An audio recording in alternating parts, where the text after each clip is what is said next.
They laughed when my past was laid bare, until my philosopher friend recited words that stopped the courtroom in its tracks. I remember the echo of their jeers as I stepped up to the witness stand. My hands were shaking so hard I thought the gavel itself might crack. I could feel every eye on me, burning with judgment. What would they think if they really knew? I swallowed and forced my voice out. Your Honor, but my words caught in my throat. The prosecutor smirked, convinced he had me cornered, convinced that the fragments of an old letter, dredged up like some grotesque trophy, would crush my credibility forever. And then, my friend Dr. Marianne Keller rose. Her calm presence was a lifeline. She held up a faded manuscript, the one I thought long lost. Your Honor, she said, voice steady, may I read a passage? I felt the room still. I felt my heart pound so loud I almost missed her first line. In that moment, I realized this trial wasn't just about my mistakes. It was about whether truth could ever be rewritten by shame alone. What happened next changed everything. I am Elena Rivera. I am a single mother. I am a legal scholar by day and a storyteller by night. I am the daughter of immigrants who worked 2 jobs to make my childhood safe. I am proud of my modest home, where the shelves groan under well-worn books and the air always smells faintly of brewed coffee. I remember the clock on my office wall ticking in perfect rhythm as I graded essays late into the evening. I wake at dawn. I cradle my son's head against my chest as he yawns against the pillow. I brush my fingers through his hair, soft, wavy, quick to tangle. I kiss him on the forehead and whisper, Mommy's going to fix things today. Then I walk across the creaking floorboards to my study. I flip on the brass desk lamp. I run my eyes over the degrees on the wall. Juris Doctor, summa cum laude, they say. They don't tell you how heavy those words feel when you're about to stand accused of betraying your own integrity. I spend my mornings teaching constitutional law at the university. My lecture hall is cavernous, plastered with portraits of stern judges. My voice echoes off the walls. I lean into the podium and ask, what makes a right just? I see the students shift in their seats. I see their pens pause on notebooks. I love that moment of quiet curiosity. Then, I return home for lunch. I pour soup into chip bowls. I watch my son build block towers, his small hands precise and confident. I laugh at his stories about dragons and space explorers. I drink it all in. I remember thinking that day, this is what matters. This is why I fought so hard to earn my place. I built a routine around that routine. Lectures, papers, bedtime stories, coffee, more coffee. I never questioned it. I never looked back. Until the letter arrived.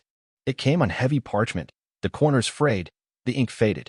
It was from a publishing house I never contacted. It referred to a manuscript I never shared. It described passages I never wrote, passages that hinted at scandalous theories, reckless experiments with forbidden philosophy. I remember folding the letter with trembling fingers. What mistake had I made? I reread the words, hoping they would rearrange themselves into some harmless errand. But every clause cut sharper than the last. We intend to expose your unauthorized work, it declared. My stomach lurched. Then, my phone rang. It was the district attorney's office. The voice on the other end was clinical. We'd like to discuss certain claims about your past scholarly activities. My throat closed. I felt my son's drawing still clutched in my hand, bright crayons on white paper, a sketch of our family smiling under a rainbow.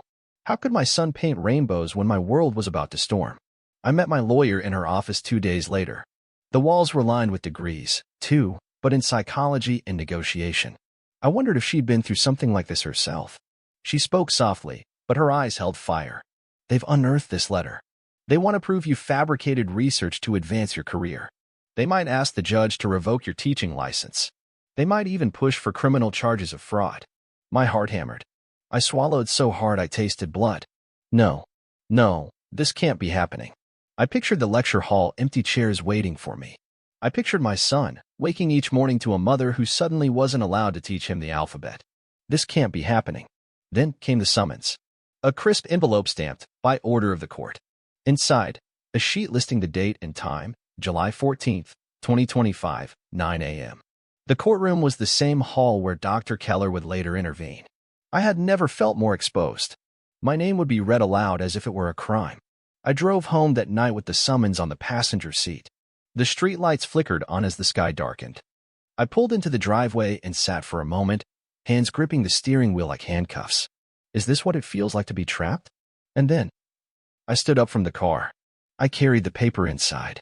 I pinned it to the fridge, above my son's rainbow drawing. I would fight this for him. What would I discover next? I remember the first subtle jabs. I arrived at court that morning with my heart lodged in my throat. I could taste the metal of my own fear. I watched the prosecutor pace like a predator. I felt his gaze slip across my shoulders as he whispered to his assistant. Then, I heard the first murmur from the gallery. Who is she? Really? I froze. I couldn't breathe. I told myself I was prepared. I recited my argument under my breath. I adjusted the strap of my purse and pressed my palms against the wood of the defense table. But I hadn't been prepared for the questions that came next. I heard the prosecutor lean forward. Dr. Rivera, isn't it true you claim to have completed research on metaphysical duality in your unpublished manuscript? I remembered thinking that research doesn't exist. I never wrote it. I swallowed. I responded. My voice cracked. I swallowed again. They know I'm lying. I watched the prosecutor smile thinly. He slid a photocopy across the table. I stared at the typed pages, an essay in my exact voice, complete with the margin notes in my handwriting. But I never wrote those notes. I reached out with trembling fingers. I felt the paper cut into my skin. I tasted blood. Then, the prosecutor said, you denied this work existed to your university and your students. Yet here it is. I felt a wave of heat rush to my cheeks. I pressed my lips together so hard I heard the crack. They want me to confess.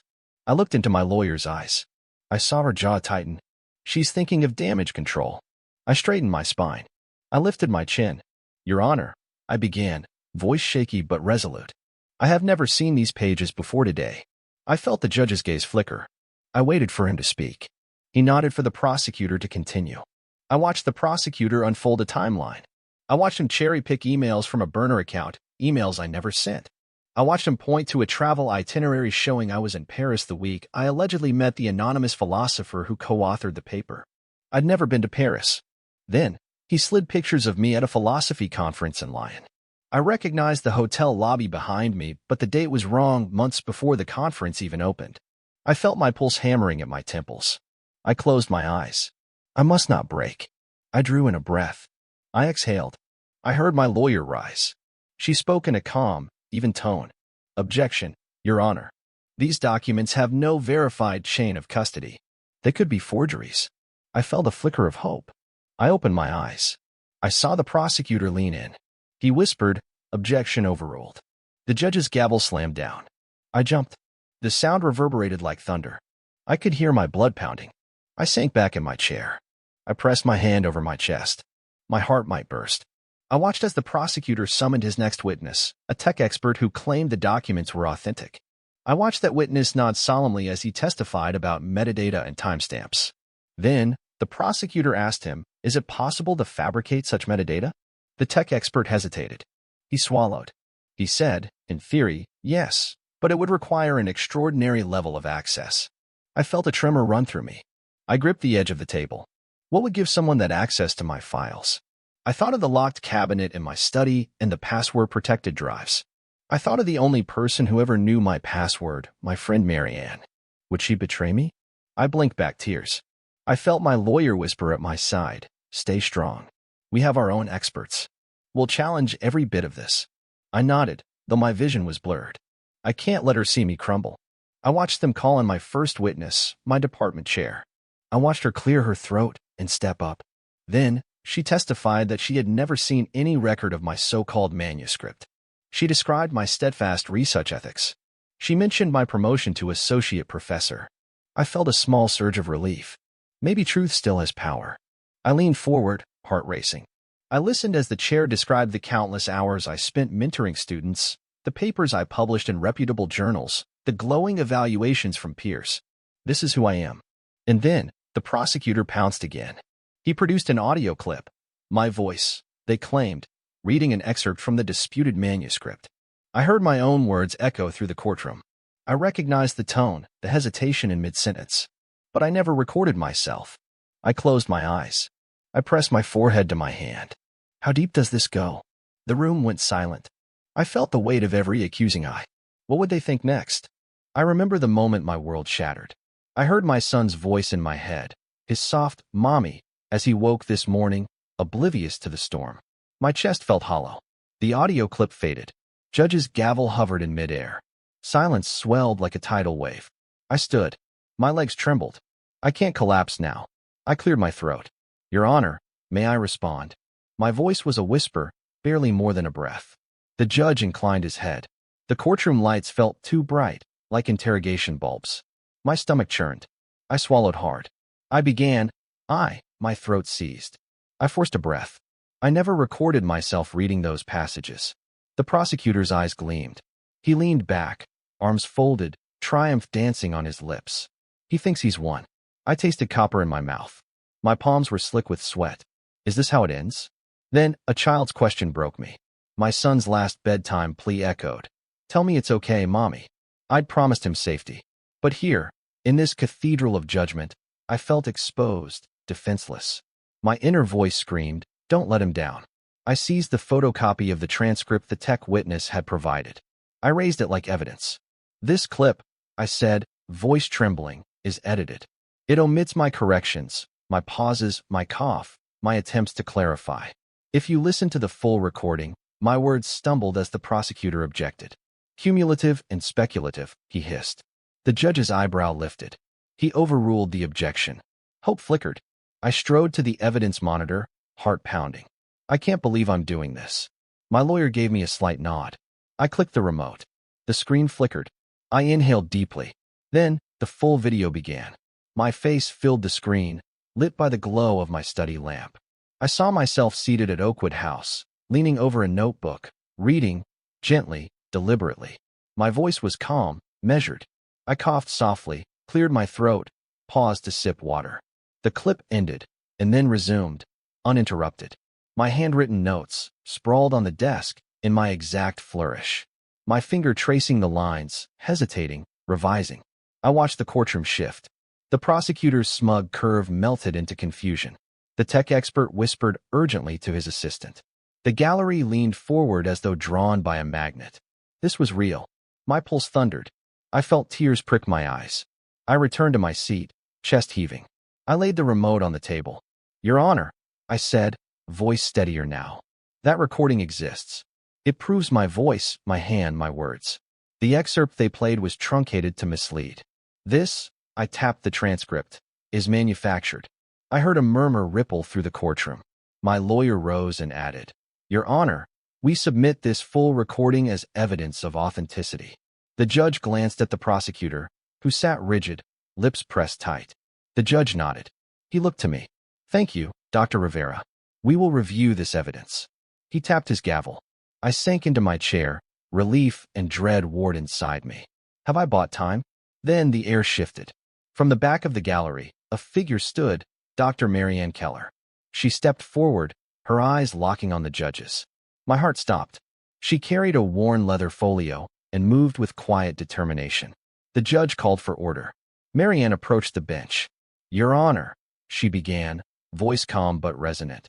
I have here the original manuscript, complete, annotated, bearing my name as co-editor and witness. I believe it will clarify the provenance of these documents. The bailiff accepted the folio. I stared at Marianne, hands clenching in my lap. How did she find this? The courtroom buzzed. The judge opened the file and flipped through pages. He paused on a sheet where Marianne's signature glowed in blue ink beside mine. She had dated it, March 12, 2023. Over 2 years ago. I felt a rush of warmth, like sunlight piercing storm clouds. She stood by me. What would the judge discover next? I stood, every nerve alight. I can't believe this is happening. I watched the judge's fingers linger on the embossed cover of Marianne's folio. I heard the soft rustle of pages turning. Then, the judge cleared his throat. Miss Keller, please read from the document you've provided. I felt my breath catch. My philosopher friend, my secret ally, about to prove everything. I pressed my hands against the sides of my skirt. I watched Marianne lift a single sheet, hold it to the light. I watched the courtroom's fluorescent glow refract through the fibers of the paper. So much depends on this moment. I held my son's drawing against my heart in my mind, a rainbow bridging 2 storm clouds.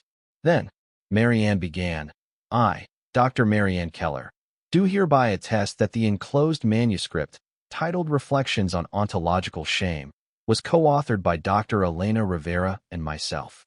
Her voice was quiet but carried. I heard each syllable reverberate. I felt the gallery lean in. I heard the rustle of coats as spectators shifted. Then, Marianne continued. Attached to this folio are my annotations, marginalia in green ink, and a notarized certificate from October 5, 2023, affirming our collaboration. I felt my pulse slam against my ribs. Green ink, exactly as I remember. I watched the prosecutor's jaw tighten. I watched his pen hover over his notes. Then, Marianne flipped to the next page. She held it high. These are my original notes, she said, signed by me, with a raised seal from the Zurich Philosophical Society. I saw a wax seal, crimson and unbroken, pressed into the page. A literal seal of authenticity. I exhaled. It's real. My legs trembled. My throat was parched, but I didn't need words. I just watched. Then, Marianne added, furthermore, I recorded a video testimony on November 2nd, 2023, which I have provided to the court. The judge nodded, and a court clerk wheeled in a monitor on a stand. I closed my eyes for a moment. Please let it be clear. I opened them. The prosecutor's face was pale. Marianne touched the remote. The screen flickered. I watched my face appear, older, calmer, seated in my study surrounded by stacks of journals. And then, my voice filled the room. I attest that these pages bear my handwriting. I stand by every word printed here. Anyone may contact me at the Zurich Society archives to verify. I heard a murmur. I watched the tech expert exchange glances with the bailiff. Then the video cut. The screen went dark. The courthouse projector whirred softly in the silent room. Silence like a held breath. I sank against the defense table, my hands clasping each other so tightly my knuckles whitened. This is it. I heard my lawyer whisper. Impeccable provenance. The metadata matches her notarized timestamps. I looked up. I saw the prosecutor rise, face ashen. He cleared his throat. Your Honor, his voice cracked. I have no further questions. He sank back into his seat, defeated. I exhaled a shaky laugh. Did I just survive? Then the judge spoke. His gavel hovered. I find the contested documents were indeed fabricated to impersonate Dr. Rivera's work. His gavel fell. And I find that Dr. Keller's evidence is authentic beyond reasonable doubt. I felt a surge of relief break through every barrier in my body. My shoulders slumped. I can breathe again. I heard the judge continue. The charges against Dr. Rivera are hereby dismissed. Court is adjourned. The gavel slammed one final time. I sat, stunned, as the courtroom buzzed to life. I heard footsteps, whispers, the shuffle of papers. I felt my lawyer's hand on my back. I don't know if I can stand yet. I watched Marianne collect her folio, turning to give me a small, triumphant nod. My friend, my rock. And then, I stood. My legs steadied beneath me. I walked to the front of the courtroom. I faced the gallery. I felt tears warm on my cheeks. I raised my hand in a quiet wave. Thank you. I stepped down from the stand and found Marianne's side. I embraced her, arms trembling. I owe her everything. The clamor of the court faded. I felt only gratitude, only relief. I gathered my purse and the stack of files I'd thought would bury me. I walked past the rows of seats. I saw familiar faces, my department chair smiling through tears, my lawyer eyes glistening, my son's favorite teacher leaning in with applause. I paused at the door, light spilling in like a promise. I placed my hand on the heavy oak. This door opens to a new beginning. And then, I stepped outside. Sunlight washed over me. I raised my face to the sky. I am free. I stepped out of the courtroom and into a corridor buzzing with quiet congratulations. My legs felt unsteady, like I'd been walking a tightrope for weeks. I inhaled the cool air, tasting relief for the first time in months. I could hear the soft click-click of my heels on the marble floor and the flutter of my heartbeat slowing. I'm still here. I approached my lawyer's office one last time. The door swung open, and she rose from behind her desk. Papers and files lay scattered like the debris of a battle fought and won. Every page had felt like an accusation. Now they were souvenirs of triumph. She pushed a mug of lukewarm coffee toward me. I wrapped my hands around its ceramic warmth and exhaled a shaky laugh. We did it, I whispered. I saw her soften, the fierce shield she'd worn melting away. You did it, she corrected, pressing a hand to my shoulder. I just helped. I swallowed, blinking back tears. I'm not alone. Then, I walked through the law school gates. The familiar archway felt different today, lighter, somehow. I paused beneath it, the afternoon sun slanting golden beams across the courtyard. This was home, the place I almost lost. I closed my eyes and listened to the distant hum of students debating cases, the rustle of pages in the library, the soft murmur of a campus fountain. I could almost see my son's grin at pickup, his backpack slung jauntily over one shoulder. I thought of the worried lines on his teacher's face when she'd called to say he'd asked for me by name. How would I explain this to him? I found him waiting outside the school gates, his small frame silhouetted against a wall of ivy. When he saw me, he darted forward, arms spread wide. I knelt and caught him, smoothing his hair with trembling fingers. "Mommy's okay," I whispered, pressing my cheek to his. His heartbeat thrummed against mine. My whole world. Then, we walked home together. I held his hand and felt each step sink into the pavement like a promise. I imagined the dinner I'd cook tonight, his favorite pasta with meatballs, garlic bread, and a smile that lasted past dessert. I want this normal back. At home, I pinned Marianne's signed pages to the bulletin board in my study. The ceiling stamp caught the light, a beacon of authenticity. I'll never doubt again. I sat at my desk, my chair creaking comfortably beneath me. I reached for my journal, the one I'd abandoned when the letter first arrived. My pen hovered over the blank page. Where do I begin? I closed the journal and stood. I opened the window. A gentle breeze drifted in, carrying the scent of blooming jasmine from the garden below. Life goes on. I placed my hand on the windowsill and felt the wood's smooth grain, worn by years of morning reflections. I turned and walked to the front door. I paused before stepping outside again. This time, not to a courtroom, but to a life reclaimed. I inhaled deeply and let the sunlight fill my lungs. I'm free to teach, to write, to be a mother without fear. Then, I remembered the manuscript's loose pages scattered in my locked cabinet. I retrieved them one by one, smoothing each with reverence. I sat back at my desk and began to read, savoring every line I had once feared. I heard my voice in the words, untainted by accusation. This is mine.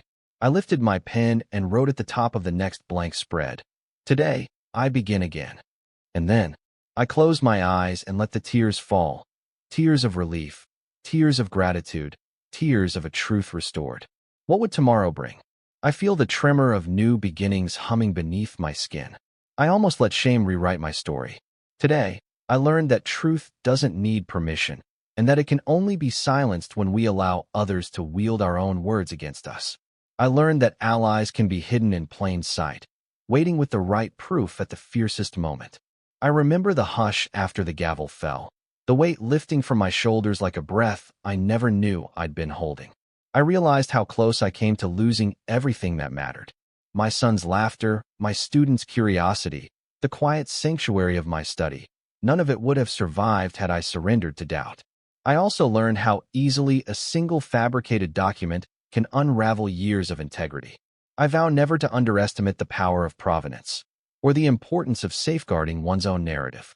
My friend Marianne reminded me that collaboration, trust, and meticulous record-keeping are shields against the worst distortions. I know now that every page I've written, every lecture I've given, and every bedtime story I share with my son is part of an unbreakable thread, one woven by honesty and fortified by those who stand by me when shadows gather.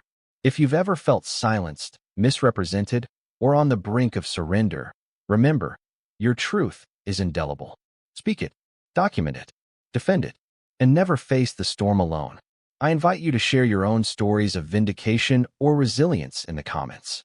If this resonated with you, if you've ever felt unheard, please like, subscribe, and ring the bell so we can keep building a community where every voice matters. Until next time, may your words remain yours, and may your truth always find its way to light.